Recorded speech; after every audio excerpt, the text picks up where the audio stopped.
ಸ್ನೇಹಿತರೆ ನಮಸ್ಕಾರ. ನಾನು ರವೀಂದ್ರ ಜೋಶಿ. ಇವರ ಮಂಗನಾಟ ನನಗೆ ಸಾಕಾತ್ರಿ. ಇದು ಒಂದೊಂದು ದಿವಸ ಒಂದೊಂದು ಕೇಳ್ತಾರೆ. ಇದು ಹೆಂಗೆ ಅಂದರೆ ರಾಜನ ಮಗ ಆನೆಯನ್ನು ಕೇಳಿದಾಗ ನಾನು ಯಾವಾಗಲೂ ಇದೊಂದು ಉದಾಹರಣೆ ಹೇಳ್ತಿರ್ತೀನಿ. ಏನಪ್ಪ ಅಂದರೆ ರಾಜನ ಮಗ ಇದ್ದಕ್ಕಿದ್ದಾಗ ಒಂದು ಆನೆ ಬೇಕು ಅಂತ ಕೇಳಂತೆ. ರಾಜ ಆಗಿರೋದ್ರಿಂದ ಆನೆಯನ್ನು ತರಿಸೋ ದೊಡ್ಡ ವಿಷಯ ಎಲ್ಲ. ಹಿಂಗೆ ಚಪ್ಪಾಳಿ ಹೊಡಿತಾನೆ, ಬರ್ತಾರೆ ಸೇವಕರು, ಆನೆ ತೊಗೊಂಬಂದರೆ ಆನೆ ಒಳಗಡೆ ಬರುತ್ತೆ. ಮಹಾದ್ವಾರನೂ ಹಾಗೆ ಇರುತ್ತೆ, ಅರಮನೆಯೂ ಹಾಗೆ ಇರುತ್ತೆ, ಆನೆ ಬರುತ್ತೆ. ಮಗ ಇದ್ದವನು ಏನಂತಾನೆ, ಆನೆ ಏನೋ ತಂದು ಈ ಬಾಟ್ಲಿ ಒಳಗೆ ಹಾಕದ್ನಂತಾನೆ. ಸಾಧ್ಯ ಏನ್ರಿ? ಅದೇ ರೀತಿಯಾದಂಥ ಉಪದ್ವ್ಯಾಪವನ್ನು ಈ ಮಲ್ಲಿಕಾರ್ಜುನ ಮುತ್ಯ ಮತ್ತು ಇದು ಬೆಪ್ಪ ಇಬ್ಬರು ಮಾಡ್ತಾ ಇದ್ದಾರೆ. ಈ ನನಗೆ ಅರ್ಥವೇ ಆಗ್ತಾಯಿಲ್ಲ.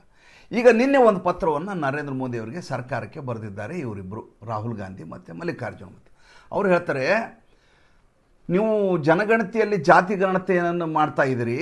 ಈ ಜಾತಿ ಗಣತಿಯಲ್ಲಿ ನೀವು ಕೊಟ್ಟಿರುವಂಥ ಪ್ರಶ್ನಾವಳಿಗಳಲ್ಲಿ ಜಾತಿಯ ಹೆಸರನ್ನು ನೀವು ಪ್ರಿಂಟ್ ಮಾಡಿಲ್ಲ.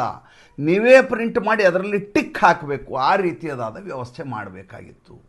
ಈಗಿರುವ ವ್ಯವಸ್ಥೆ, ನೀವು ಕೊಟ್ಟಿರೋ ವ್ಯವಸ್ಥೆ ಹೇಗಿದೆ ಅಂದರೆ, ನೀವು ಒಬ್ಬರ ಮನೆಗೆ ಜನಗಣತಿಗೆ ಹೋಗ್ತೀರಿ, ಅವ್ರು ಹೇಳ್ತಾರೆ ಹಿಂದೂ ಬ್ರಾಹ್ಮಣ ಅಂತೇಳಿ ಹಿಂದೂ ಬ್ರಾಹ್ಮಣ ಅಂತ ಬರ್ತೀರಿ, ಒಕ್ಕಲಿಗ ಅಂತ ಒಕ್ಕಲಿಗ ಬರುತ್ತೆ, ಲಿಂಗಾಯತ ಬರ್ಕೋತೀರಿ, ಪಂಚಮಸಾಲಿ ಲಿಂಗಾಯತ ಅಂತ.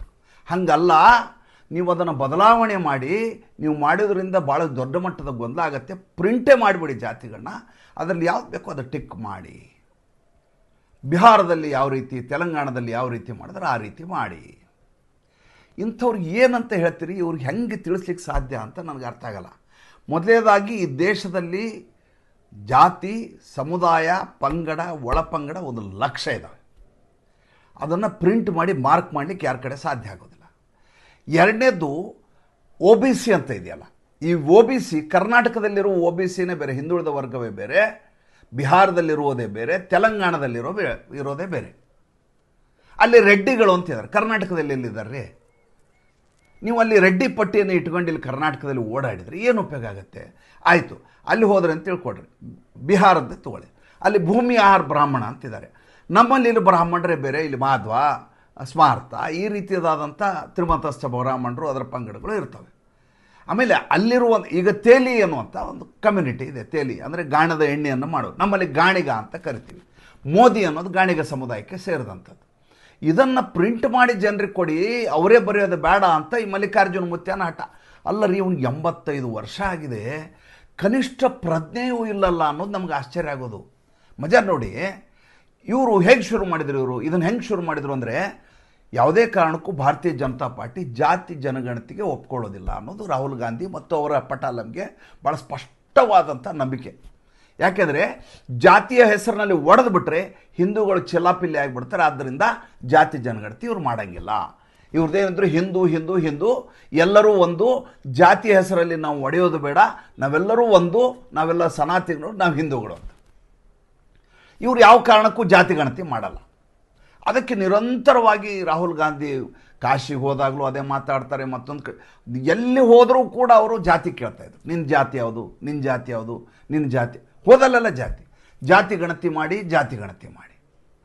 ಸರ್ಕಾರ ಮಾಡೋದಿಲ್ಲ ಅಂತ ರಾಜನಾಥ್ ಸಿಂಗ್ ಒಂದು ಸಲ ಲೋಕಸಭೆಯಲ್ಲೇ ಹೇಳಿಕೆ ಕೊಟ್ಬಿಟ್ರು. ಇಲ್ಲ, ನಾವು ಜಾತಿ ಜನಗಣತಿ ಮಾಡೋದಿಲ್ಲ, ಆ ರೀತಿಯಾದಂಥ ವ್ಯವಸ್ಥೆ ಇಲ್ಲ.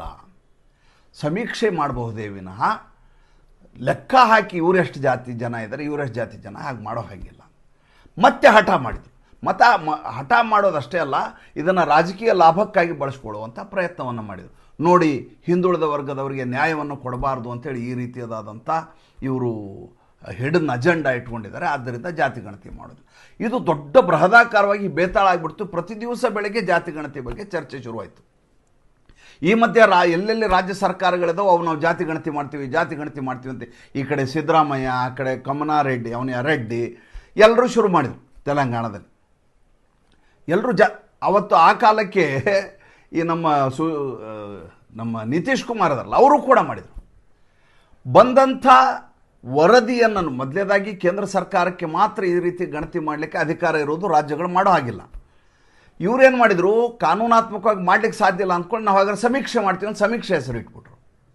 ಬಂದಂಥ ವರದಿಗಳನ್ನು ನೋಡಿ ದಿಗ್ಭ್ರಮೆ ಆಗಿಬಿಟ್ರು. ಇವರು ಲೆಕ್ಕಾಚಾರ ಮಾಡಲಾರದ ರೀತಿಯಲ್ಲಿ ಅಲ್ಲಿ ವರದಿ ಬಂದು ಕೂತ್ಕೊಳ್ತೀವಿ, ಅದನ್ನು ಮುಚ್ಚಾಕ್ಬಿಟ್ರು. ಇನ್ನು ಇವ್ರದ್ದು ಎಲ್ಲ ಬಟಾ ಬಯಲಾಗತ್ತೆ ಅಂತ ಗೊತ್ತಾಗೂ ಮುಚ್ಚಾಕ್ಬಿಟ್ರು. ಈ ಕಡೆ ಸಿದ್ದರಾಮಯ್ಯನೂ ಮುಚ್ಚಾಕಿದ್ರು, ಆ ಕಡೆ ತೆಲಂಗಾಣದವರಂತೂ ಗಾಬರಿ ಆಗಿಬಿಟ್ರು ರಿಪೋರ್ಟ್ ನೋಡಿ. ಆದರೆ ಇವರು ಜಾತಿ ಗಣತಿಯ ವಿಷಯವನ್ನು ಬಿಡಲಿಲ್ಲ.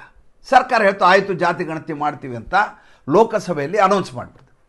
ಅನೌನ್ಸ್ ಮಾಡಿದ ತಕ್ಷಣ ಒಂದು ಅಸ್ತ್ರವೇ ಬಿದ್ದು ಹೋಯ್ತಲ್ಲ. ಆವಾಗ ಏನು ಮಾಡ್ಲಿಕ್ಕೆ ಶುರು ಮಾಡಿದರು, ಈಗ ಅದನ್ನು ಹಿಡ್ಕೊಂಡು ಹೇಗೆ ಜನಗಣತಿ ನಡೀತಾ ಇದೆಯಲ್ಲ, ಈಗ ಹೊಸದ ಆಟ ಶುರು ಮಾಡಿದರು. ನೀವು ಅವ್ರಿಗೆ ಯಾವ್ದು ಬೇಕೋ ಅವ್ರು ಬರೆದು ಹೇಳ್ತಾರೆ, ಅವ್ರು ಹೇಳಿದ ಜಾತಿ ಬರ್ಕೋಬೇಡಿ. ಅಲ್ಲ ರೀ, ಅಮೇರಿಕೆಯಲ್ಲಿ ಪ್ರಜೆಗಳನ್ನು ಹೇಗೆ ನಂಬ್ತಾರೆ ಅಂದರೆ, ಅವ್ರು 3 ವರ್ಷದ ಇನ್ಕಮ್ ಟ್ಯಾಕ್ಸ್ ಫೈಲ್ ಕೊಡಬೇಕಾಗಿಲ್ಲ, ಸ್ಟೇಟೆಡ್ ಇನ್ಕಮ್ ಅಂತಿರುತ್ತೆ. ಸ್ಟೇಟೆಡ್ ಇನ್ಕಮ್ ನಂದು ಇಷ್ಟಿದೆ ಅಂತ ಬರೆದು ಕೊಟ್ಟರೆ ಸರ್ಕಾರ ಒಪ್ಪತ್ತೆ. ಆ ಸ್ಟೇಟೆಡ್ ಇನ್ಕಮ್ ಏನು ಬರ್ದು ಕೊಡ್ತಾರೋ ಅದನ್ನು ನೋಡಿ ಎಲ್ಲ ರೀತಿಯ ವ್ಯವಹಾರಗಳನ್ನು ಮಾಡಲಿಕ್ಕೆ ಅವಕಾಶ ಇದೆ. ಇದೇ ಭಾರತ ದೇಶದಲ್ಲಿ ಮುಂಚೆ ಯಾವುದೇ ನಕಲು ಪ್ರತಿಯನ್ನು ಮಾಡಿದರೆ, ಜೆರಾಕ್ಸ್ ಮಾಡಿಸ್ಕೊಂಡು ಹೋದರೆ ಯಾವುದಾದ್ರೂ ಆಫೀಸರ್ ಹತ್ರ, ಗೆಜೆಟೆಡ್ ಆಫೀಸರ್ ಹತ್ರ ಹಸಿರು ಇಂಕ್ಲೇ ಸೈನ್ ಮಾಡಿಸ್ಕೊಂಬರ್ಬೇಕಾಗಿತ್ತು. ಗೆಜೆಟೆಡ್ ಆಫೀಸರ್ ಸೈನ್ ಮಾಡಬೇಕಾಗಿತ್ತು, ಹೌದು ಒರಿಜಿನಲ್ಲು ಡೂಪ್ಲಿಕೇಟು ಒಂದೇ ಇದು, ಇದರಲ್ಲಿ ಯಾವುದೇ ರೀತಿಯಾದಂಥ ಲೋಪ ಆಗಿಲ್ಲ ಅಂತ. ನರೇಂದ್ರ ಮೋದಿ ಸರ್ಕಾರಗಳು ಬಂದ ಮೇಲೆ ಈ ರೀತಿ ಮಾಡೋದು ಬೇಡ, ಜನರನ್ನು ನಂಬೋಣ, ಅಟೆಸ್ಟೇಷನ್ ಬೇಕಾಗಿಲ್ಲ, ಅವ್ರು ಜೆರಾಕ್ಸ್ ಮಾಡಿದ ಪೇಪರ್ ಮೇಲೆ ಅವ್ರದ್ದೊಂದು ಸಹಿ ಹಾಕಿದ್ರೆ ಸಾಕು, ಅದನ್ನು ನಾವು ಒಪ್ಕೋತೀವಿ ಅನ್ನೋ ಮಟ್ಟಿಗೆ ಬದಲಾವಣೆ ಆಯಿತು. ಈಗ ಒಬ್ಬ ವ್ಯಕ್ತಿ ನಾನಿದ್ದೇನೆ, ರವೀಂದ್ರ ಜೋಶಿ ಅಂತಿದ್ದೇನೆ, ನಂದೇನಿದೆ ಅದನ್ನು ಹೇಳ್ತೇನೆ. ನಾನು ಹಿಂದೂ ಬ್ರಾಹ್ಮಣನೋ ಮತ್ತೊಂದು ಏನೋ ಹೇಳ್ತೇನೆ. ನಾನು ಒಕ್ಕಲಿಗ ಅಂತ ಹೇಳ್ತೀನೋ ಅಥವಾ ಮುಸಲ್ಮಾನ ಅಂತ ಹೇಳಲಿಕ್ಕೆ ಸಾಧ್ಯ ಇದೆಯಾ? ಸಾಧ್ಯ ಇಲ್ಲ. ನೀವು ಈ ದೇಶದ ಜನರನ್ನೇ ನಂಬೋದಿಲ್ಲ ಅಂತಂದರೆ ಅದನ್ನು ಕೂಡ ಸರ್ಕಾರದ ತಲೆ ಮೇಲೆ ಹಾಕ್ತೀರಿ ಅಂದರೆ ಸರ್ಕಾರ ಇದನ್ನೆಲ್ಲ ಮಾಡಿ ಅವ್ರ ಕೈ ಕೊಟ್ಬಿಡು ಅಂತ ಒಂದು ಸಿದ್ಧಾಂತ. ಎರಡನೇದು, ಅವರ ಮಾಹಿತಿಯನ್ನೆಲ್ಲ ಸಂಗ್ರಹ ಮಾಡ್ತಾ ಇದೆ, ನಾಳಿದು ದೊಡ್ಡ ಸಮಸ್ಯೆ ಆಗತ್ತೆ. ಅಲ್ಲ ಸ್ವಾಮಿ, ಈ ದೇಶದಲ್ಲಿರೋ ವ್ಯಕ್ತಿಯ ಮಾಹಿತಿಯನ್ನು ಕಲೆ ಹಾಕಬೇಕಾಗಿದ್ದು ಸರ್ಕಾರದ ಆದ್ಯ ಕರ್ತವ್ಯ. ಅಲ್ಲಿ ಖಾಸಗಿತನದ ಪ್ರಶ್ನೆ ಏನು ಬಂತು? ನನ್ನ ಮನೆಯಲ್ಲಿದೆ, ನನಗೆ ರೇಷನ್ ಕಾರ್ಡ್ ಇದೆಯೋ ಇಲ್ವೋ, ನನ್ನ ಎಲೆಕ್ಟ್ರಿಸಿಟಿ ಎಲ್ಲಿ ತಗೋತೀನಿ, ಇದು ಸರ್ಕಾರಕ್ಕೆ ಗೊತ್ತಾಗಬೇಕೋ ಬೇಡ? ಗೊತ್ತಾಗಲಾರದೆ ನನ್ನನ್ನು ಫಲಾನುಭವಿಯಾಗಿ ಮಾಡಲಿಕ್ಕೆ, ಸೋಷಿಯಲ್ ರಿಫಾರ್ಮ್ ಮಾಡಲಿಕ್ಕೆ, ಯೋಜನೆಗಳನ್ನು ಸಾಕಾರಗೊಳಿಸ್ಲಿಕ್ಕೆ ಹೇಗೆ ಸಾಧ್ಯ?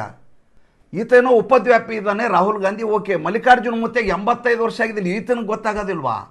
ಇದನ್ನು ಇಟ್ಟುಕೊಂಡು ಇವ್ರದ್ದು ಗಲಾಟೆ ಶುರು ಮಾಡಿದ್ದಾರೆ. ಈಗ ಹೊಸದಾಗಿ ಇದನ್ನು ಶುರು ಮಾಡಿದ್ದಾರೆ. ಯಾರಾದರೂ ಇಂಥದ್ದೊಂದು ಉಪದ್ವ್ಯಾಪವನ್ನು ಮಾಡಿದ್ದು ನೀವೆಲ್ಲಾದರೂ ಕೇಳಿದ್ದೀರಾ? ಒಂದೊಂದು ಅಲ್ರಿ, ರಾಜಸ್ಥಾನದಲ್ಲಿರುವಂಥ ಕಮ್ಯುನಿಟಿಗಳೇ, ಸಮುದಾಯಗಳೇ ಬೇರೆ, ಅಲ್ಲಿರುವ ಜಾತಿಗಳೇ ಬೇರೆ, ಅದು ಕರ್ನಾಟಕಕ್ಕೆ ಅಪ್ಲೈ ಆಗೋದಿಲ್ಲ. ಅಲ್ಲಿರೋ ಹಿಂದುಳಿದ ವರ್ಗಗಳ ಪಟ್ಟಿಯೇ ಬೇರೆ, ಕರ್ನಾಟಕದಲ್ಲಿರೋ ಹಿಂದುಳಿದ ವರ್ಗಗಳ ಪಟ್ಟಿಯೇ ಬೇರೆ. ಇಲ್ಲಿಯ ಸರ್ಕಾರದ ನಿಲುವೇ ಬೇರೆ, ಅಲ್ಲಿಯ ಸರ್ಕಾರದ ನಿಲುವೆ. ಎಲ್ಲಕ್ಕೂ ಒಂದೇ ಮಾಡಿ, ಒಂದೇ ರೀತಿಯ ಸೂಚನಾ ಪತ್ರವನ್ನು ಮಾಡಿ ಅದರಲ್ಲಿ ಅವ್ರು ಮಾರ್ಕ್ ಮಾಡಲಿ ಅಂದರೆ ಹೆಂಗೆ ಮಾಡ್ಲಿಕ್ಕೆ ಸಾಧ್ಯ? ಎಲ್ಲ ಜಗತ್ತಲ್ಲಿ ಏನು ನಡೀತಾ ಇದೆ ಅದನ್ನು ನೀವು ಮಾಡ್ಕೊಂಡು ಹೋಗ್ಬೇಕು. ಅದನ್ನು ಬಿಟ್ಟು ಬೇರೆ ಮಾಡೋದ್ರೆ ಹೆಂಗೆ ಮಾಡ್ಲಿಕ್ಕೆ ಸಾಧ್ಯ? ಇನ್ನು ಪವನ್ ಖೇಡಾ ಅಂತ ಒಬ್ಬ ಅವಿವೇಕ್ ಇದ್ದಾನೆ ನೋಡಿ, ಭಾಳ ಮಜಾ ಇದೆ ಇದನ್ನು ನೀವು ಕೇಳಲೇಬೇಕು. ಕಿರಣ್ ರಿಜಿಜು ನಮ್ಮ ಸಂಸದೀಯ ಖಾತೆಯ ಸಚಿವ, ನನಗೆ ಅವ್ರ ಬಗ್ಗೆ ಭಾಳ ಗೌರವ. ತುಂಬ ಗಂಭೀರವಾಗಿರ್ತಾರೆ. 8 ಸಲ ಲೋಕಸಭಾ ಚುನಾವಣೆಯನ್ನು ಗೆದ್ದು ಬಂದ ಮನುಷ್ಯ ರೀ, ಏನು ಸಾಮಾನ್ಯ ಅಲ್ಲ. ಕಿರ್ಚಾಡಲ್ಲ, ಗಲಾಟೆ ಮಾಡಲ್ಲ, ಅರಾಜಕತೆ ಮಾಡಲ್ಲ ಅಂದ ಕೂಡಲೇ ಅವರು ಮೇನ್ ಸ್ಟ್ರೀಮಲ್ಲಿ ಇಲ್ಲ ಅಂತ ನಾವು ಯಾವತ್ತೂ ತಿಳ್ಕೊಬಾರ್ದು. ಇವರೆಲ್ಲ ಕೆಲಸಗಾರರು, ಇವ್ರಿಗೆ ಕೆಲಸ ಮಾಡಿ ಅಭ್ಯಾಸ ಇದೆ. ಅವ್ರಿಗೆ ಇಲ್ಲದೆ ಅವರು ಒಬ್ಬ ಮನುಷ್ಯ 7-8 ಸಲ ಗೆಲ್ಲಕ್ಕೆ ಸಾಧ್ಯ. ಅವರು ಮೊನ್ನೆ ತಮ್ಮ ಅರುಣಾಚಲ್ ಪ್ರದೇಶದ ಒಂದು ನದಿನಲ್ಲಿ ಈಜ್ತಾ ಇದ್ದಾರೆ. ಅದರದ್ದು ಒಂದು ಫೋಟೋನ ಸೋಷಿಯಲ್ ಮೀಡಿಯಾದಲ್ಲಿ ಶೇರ್ ಮಾಡಿದ್ದಾರೆ. ಪವನ್ ಖೇಡಾ ಉಪದ್ವ್ಯಾಪಿ, ಈತ ಏನಿದ್ದಾನೆ ನೋಡಿ, ಕಿರಣ್ ರಿಜಿಜು ಅರೆಬತ್ತಲಾಗಿ ನದಿಯಲ್ಲಿ ಸ್ನಾನ ಮಾಡ್ತಾ ಇದ್ದಾರೆ, ಈಜ್ತಾ ಇದ್ದಾರೆ. ಅಲ್ಲರಿ, ಇವಂಗೆ ಯಾಕೆ ಬೇಕ್ರಿ?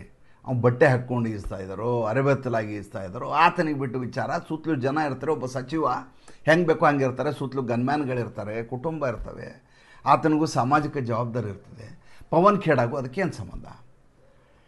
ಅದಕ್ಕೆ ಪವನ್ ಖೇಡಾ ಈ ರೀತಿ ಟ್ವೀಟ್ ಮಾಡಿದ ತಕ್ಷಣ, ಒಂದು ಗೇಲಿ ಮಾಡಿದ ತಕ್ಷಣ ಆ ಕಡೆಯಿಂದ ಕೊಟ್ಟರು ಕಿರಣ್ ರಿಜಿಜು. ನಮ್ಮಲ್ಲಿ ಒಂದು ಮಾತಿದೆ, ಏನಂದರೆ ನಾವು ಸಣ್ಣವರಿದ್ದಾಗ ನಮ್ಗೆ ಯಾರು ಛೇಡಿಸಿದರೆ, ಚುಡಾಯಿಸಿದರೆ, ಹೊಡಿಲಿಕ್ಕೆ ಬಂದರೆ, ತುಂಟಾಟ ಮಾಡಿದರೆ ನಮಗೆ ಹೋಗಿ ನೋಡು, ನಾನು ನಮ್ಮ ಅಣ್ಣಗೆ ಹೇಳ್ಬಿಡ್ತೀನಿ ನೋಡು, ನಮ್ಮ ಅಪ್ಪಗೆ ಹೇಳ್ತೀನಿ ನೋಡು ಅಂತ ಹೆದರ್ಸ್ತಿದ್ವಲ್ಲ. ಕಿರಣ್ ರಿಜಿಜು ಅದನ್ನೇ ಮಾತಾಡ್ತಾರೆ. ನೋಡಪ್ಪ, ಸ್ನಾನ ಮಾಡೋದಿದೆಯಲ್ಲ, ಈಜೋದಿದೆಯಲ್ಲ, ಬಟ್ಟೆ ಹಾಕ್ಕೊಂಡು ಮಾಡಲಿಕ್ಕಾಗಲ್ಲ, ಅದೇನೇ ಇದ್ರೂ ಬಟ್ಟೆ ಬಿಚ್ಚೇ ಮಾಡಬೇಕು. ನಿನಗೆ ಭಾಳ ತೊಂದರೆ ಆಗಿದ್ರೆ ಹೇಳು, ಅಲ್ಲಿ ಅಸ್ಸಾಂನಲ್ಲಿ ಹಿಮಂತ ಬಿಸ್ವ ಶರ್ಮಾ ಅಂತ ಒಬ್ಬರು ಇದ್ದಾರೆ, ಅವರಿಗೆ ತಿಳಿಸ್ತೇನೆ, ಅವರು ನಿಂದೆಲ್ಲ ನೋಡ್ಕೋತಾರೆ ಅಂತ. ಯಾಕೆಂದರೆ ಈತನಿಗೆ ಹದ ಮಾಡಿದಂಥ ವ್ಯಕ್ತಿ ಯಾರು ಅಂತಂದರೆ ಹಿಮಂತ ಬಿಸ್ವ ಶರ್ಮಾ. ಹಿಮಂತ ಬಿಸ್ವ ಶರ್ಮಾನಿದ್ರೆ ಇವ್ರು ಯಾರೂ ಬಾಲ ಬಿಚ್ಚಲ್ಲ. ಒಬ್ಬರೇ ನೋಡ್ರಿ, ಅಸ್ಸಾಮಿಗೆ ಹೋಗ್ತೀನಿ ಅಂತ ಇವತ್ತವರೆಗೂ ಯಾವುದಾದ್ರೂ ಜಿಲ್ಲೆ ಹೇಳಿದೇನ್ರಿ? ಅಸ್ಸಾಂನಲ್ಲಿ ಇವೇ ಸಮಸ್ಯೆಗಳಿದ್ದಾವೆ ನೋಡ್ರಿ. ಇಲ್ಲಿರುವ ಶಾಲೆಯ ಸಮಸ್ಯೆ ದೇಶದ ಸಮಸ್ಯೆ. ಅದು ಒಂದು ರಾಜ್ಯಕ್ಕೆ ಸೀಮಿತ ಆದದ್ದಲ್ಲ. ಈ ದೇಶದ ದುಸ್ಥಿತಿಗೆ 70 ವರ್ಷದ ರಾಜಕಾರಣ, ಕಾಂಗ್ರೆಸ್ನ ರಾಜಕಾರಣ ಕಾರಣ. ಅದು ಸರಿ ಹೋಗಲಿಕ್ಕೆ ಸಮಯ ಬೇಕು. ರಾತ್ರೋರಾತ್ರಿ ರಾಮರಾಜ್ಯ ಮಾಡಲಿಕ್ಕೆ ಆಗೋದಿಲ್ಲ. ಆದರೆ ಇದನ್ನು ಬಳಸಿಕೊಳ್ಳುವಂಥ ವ್ಯಕ್ತಿಗಳಿದಾರಲ್ಲ, ಅವರು ಸೆಲೆಕ್ಟಿವ್ ಆಗಿದ್ದಾರೆ. ಎಲ್ಲಿ ತಮ್ಮ ಬೇಳೆ ಬೇಯತ್ತೋ ಅಲ್ಲಿ ಮಾಡ್ತಾರೆ. ನೋಡಿ ಮಜಾ ನೋಡಿ, ಈಗ ಭಾಳ ಸಿಂಪಲ್ ಇದೆ. ಯಾವಾಗ ಈ ಜಿರಳೆಗಳು ಹೋಗಿ ಜನರ ಮಧ್ಯೆ ಹೋಗಬೇಕು ಅಂತ ಸಭೆ ಮಾಡಲಿಕ್ಕೆ ಶುರು ಮಾಡಿದ್ರು. ದಿಲ್ಲಿಯಲ್ಲಿ ಮಾಡಲಿಕ್ಕೆ ಹೋದರು, ಹಾಲ್ ಕೊಡಲಿಲ್ಲ. ಪಾರ್ಕಿಗೆ ಹೋಗಿ ಮಾಡ್ತೀನಿ ಅಂದರು, ಅಲ್ಲಿ ಜನ ಹೋಗಿ ತಟ್ಟಿದ್ರು. ಅಲ್ಲಿಂದ ಪಶ್ಚಿಮ ಬಂಗಾಳ ಕಲ್ಕತ್ತಾಗೆ ಹೋದರು, ಹಾಲ್ ಕೊಡಲಿಲ್ಲ. ಅಲ್ಲಿಂದ ಹೊರಗಡೆ ಬಂದು ಪತ್ರಿಕಾಗೋಷ್ಠಿ ಮಾಡ್ಲಿಕ್ಕೆ ಬಂದರು, ಅಲ್ಲಿ ಜನ ತಟ್ಟಿದ್ರು. ಮಹಾರಾಷ್ಟ್ರಕ್ಕೆ ಹೋದರು, ಅಲ್ಲಿ ತಟ್ಟಿದ್ರು. ರಾಜಸ್ಥಾನ್, ಜೈಪುರ್, ಜೋಧ್ಪುರ್ ತಟ್ಟಿದ್ರು. ಅವಾಗೇನು ಯೋಚನೆ ಮಾಡಿದರು, ಎಲ್ಲಕ್ಕಿಂತ ಬೆಟ್ರ್ ಯಾವುದು, ನಮಗೆ ದಿಲ್ಲಿ ಪೊಲೀಸರು ಬೆಸ್ಟು, ನಮ್ಗೆ ಹೊಡೆಯಲ್ಲ ಬಡಿಯಲ್ಲ, ನಾವು ಹೊಡೆದ್ರೆ ಹೊಡೆಸ್ಕೋತಾರೆ, ನಾವು ಹೊಡೆದು ಅವ್ರ ಮೇಲೆ ವಾಪಸ್ ಕಂಪ್ಲೇಂಟ್ ಕೊಡಬಹುದು, ಜೊತೆಗೆ ಜಾಗತಿಕ ಮಟ್ಟದಲ್ಲಿ ಭಾರತ ದೇಶದ ಹೆಸರನ್ನ ಹಾಳು ಮಾಡಬಹುದು. ಅದಕ್ಕೆ ಸೆಪ್ಟೆಂಬರ್ 5ಕ್ಕೆ ನಾವು ಮಾಡ್ತೀವಿ ಅಂತ. ಸೆಪ್ಟೆಂಬರ್ 5ಕ್ಕೆ ಮಾಡಿದ್ರೆ ಲಾಭ ಏನು? ಸೆಪ್ಟೆಂಬರ್ 5ಕ್ಕೆ ಮೊದಲು ಇವರು ಇಡೀ ದೇಶದ ಜಿಲ್ಲೆಗಳಿಗೆಲ್ಲ ಆಹ್ವಾನ ಕೊಟ್ಟಿದ್ದಾರೆ. ಈಗ ಇದು ಕೇವಲ ದಿಲ್ಲಿಗೆ ಸೀಮಿತ ಅಲ್ಲ, ದೇಶದಲ್ಲಿರೋ ಜಿಲ್ಲೆಗಳೆಲ್ಲ ಬಂದು ಇಂಡಿಯಾ ಗೇಟಿಂದ ಪೊಲೀಸ್ ಹೆಡ್ ಕ್ವಾರ್ಟರ್ಸ್ವರೆಗೂ ಬರಬೇಕಂತೆ. ಇಂಡಿಯಾ ಗೇಟ್ನಲ್ಲಿ ಪರ್ಮಿಷನ್ ಇಲ್ಲ ಅಂದ್ರೆ ಇಂಡಿಯಾ ಗೇಟು ಭಾರತದ ಜನರದ್ದದು, ಅದನ್ನು ಅನುಮತಿ ಯಾಕೆ ಪಡಿಬೇಕು ಅಂತ ಕೇಳ್ತಾನೆ ಅವ್ನು ಸೌರವ್ ದಾಸ್ ನಿನ್ನೆ. ಇಂಡಿಯಾ ಗೇಟು ಭಾರತದ ಜನರಿಗೆ ಸೇರಿದ್ದಿದ್ದು, ಇದಕ್ಕೆ ಅನುಮತಿ ಪಡಿಬೇಕಾಗಿ ನಮ್ದದು, ನಾವು ಇಲ್ಲಿಂದನೇ ಪ್ರೊಟೆಸ್ಟ್ ಮಾಡ್ತೀವಿ ಅಂತಾರೆ. ಇವನು ಒದ್ದು ಒಳಗೆ ಹಾಕ್ಬೇಕು, ಏನು ಮಾಡ್ಬೇಕು ಹೇಳಿ. ಎಲ್ಲ ಕಡೆಯಿಂದ ಜನ ಬರ್ತಾರೆ. ಬಂದಮೇಲೆ ಅವತ್ತೇ ಇವ್ರ ಸಮಸ್ಯೆ ಪರಿಹಾರ ಆಗೋದಿಲ್ಲ. 5ನೇ ತಾರೀಕಿಂದ ಇನ್ನು 13ನೇ ತಾರೀಕುವರೆಗೂ ಎಳಿಬಹುದು. 12, 13ಕ್ಕೆ ಬ್ರಿಕ್ಸ್ ಸಮಿತಿ ಇದೆ. ಈ ಕಡೆ ಜಿ ಜಿನ್ಪಿಂಗ್ ಬರ್ತಾ ಇದ್ದಾರೆ, ಆ ಕಡೆ ವ್ಲಾದಿಮಿರ್ ಪುಟಿನ್ ಬರ್ತಾ ಇದ್ದಾರೆ. ನೋಡಿ ಹೆಂಗೆ ಲೆಕ್ಕಾಚಾರ ಇದೆ. ರಷ್ಯಾಗೆ ನಮ್ಮ ಡಾಕ್ಟರ್ ಜಯಶಂಕರ್ ಹೋಗಿದ್ದಾರೆ, ಇಲ್ಲಿ ನಮ್ಮ ಅಜಿತ್ ಡೋವಲ್ ಹೋಗಿದ್ದಾರೆ ಚೈನಾಗೆ, ಮಾತುಕತೆ ನಡೆಸ್ತಾ ಇದ್ದಾರೆ. ದೇಶಕ್ಕೆ ಭಾಳ ದೊಡ್ಡದಾದಂಥ ಇವೆಂಟ್ ಇದು. ಈ ಸಂದರ್ಭದಲ್ಲಿ ಗಲಾಟೆ ಮಾಡಬೇಕು ಅಂತ ಇವರು ಓಡಾಡ್ತಾರೆ. ಅಂದರೆ ಪ್ರತಿ ಹಂತದಲ್ಲಿಯೂ ಕೂಡ ಈ ರೀತಿಯದಾದಂಥ ಉಪದ್ವ್ಯಾಪ ಮಾಡುವಂಥ ಒಂದು ವರ್ಗ, ಅದು ಜಿರ್ಲೆ ಪಾರ್ಟಿ. ಮತ್ತೊಂದು ಕಡೆ ಕಾಂಗ್ರೆಸ್ಸು ಅನಗತ್ಯವಾಗಿ ವಿಡಂಬನೆ ಮಾಡೋದು, ಗೇಲಿ ಮಾಡೋದು, ಅಪಹಾಸ್ಯ ಮಾಡೋದು, ಇಕ್ಕಿಸ್ಕೊಂಬರೋದು. ಮಲ್ಲಿಕಾರ್ಜುನ ಮತ್ತೆ ಮಾಡಿರೋ ಕೆಲಸ ಹೆಂಗಿದೆ, ಇಕ್ಕಿಸ್ಕೊಳ್ಳೋ ಕೆಲಸ ಮಾಡಿದ್ದಾರೆ. ಹೌದಾ ಅಲ್ವಾ? ದಯವಿಟ್ಟು ತಿಳಿಸಿ. ಮತ್ತು ಮುಂದಿನ ಸಂಚಿಕೆಯಲ್ಲಿ ಹೊಸ ವಿಷಯದೊಂದಿಗೆ ಬರ್ತೀನಿ. ಈ ಸಂಚಿಕೆ ಹೇಗೆ ಅನ್ನಿಸ್ತು ದಯವಿಟ್ಟು ತಿಳಿಸಿ. ನಮಸ್ಕಾರ.